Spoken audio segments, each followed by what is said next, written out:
Our part of South Texas played an important part in the development of the Lone Star State. The Rio Grande Valley helped develop the 3 C's that made Texas the powerhouse it is today. We're talking crude, cotton, and cattle. Cameron County Historical Commissioner Gene Fernandez tells us more about the 3rd C in that sequence, cattle. Whoa. Brenda, we're here to talk about a culture that is the 3rd C in Texas's Triple Crown. We did cotton, now this is cattle, and the 3rd one, of course, is crude oil. The history of the cattle industry in the Rio Grande Valley goes back to the days of the conquest period. Just shortly after conquest, the Spaniards made the move up the coast, and of course from the interior of Mexico into Texas, and then the big ranches started from that point onward.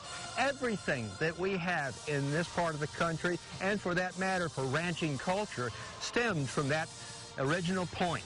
The cattle industry, or the cattle culture, is more colorful than words can possibly say. Everything that links back in our part of the country to commerce and whatever starts with cattle. Because back in the original days of the southern colonies here, we didn't have farming. We just had subsistence farming. We had cattle.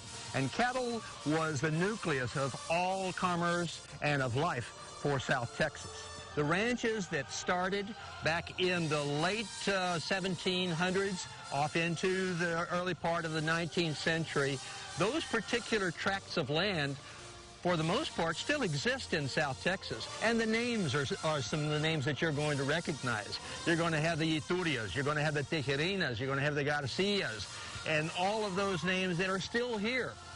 The Anglicanization of ranching did not start until after Taylor came in 1846 and after the Treaty of Guadalupe Hidalgo. But from the initial period of the end of the 18th century on into present, those ranches are still out there. Brownsville was a center, a hub for ranch commerce because it was really the only organized city in the early days. The ranchers lived in Brownsville, and they traveled up to their ranches, and that goes off into Willacy County, Hidalgo County, and all of those counties. As a contributor to the economy, cattle is a key figure for South Texas, for Texas for that matter. We still carry on the benefit that the cattle industry lends to our part of this country. They were a stalwart breed, the old ranchers, and they still are. If you look at them and what they had to endure back in the early days of the state and of this area, it was not an easy existence. It's still a harsh existence. The original ranchers that were in this country and that are still in this country today wrote a story upon our horizon here that still exists, and the rest is history. For KVEO News, I'm Eugene Fernandez. You can check out more great stories about the history of the Rio Grande Valley on our KVEO website.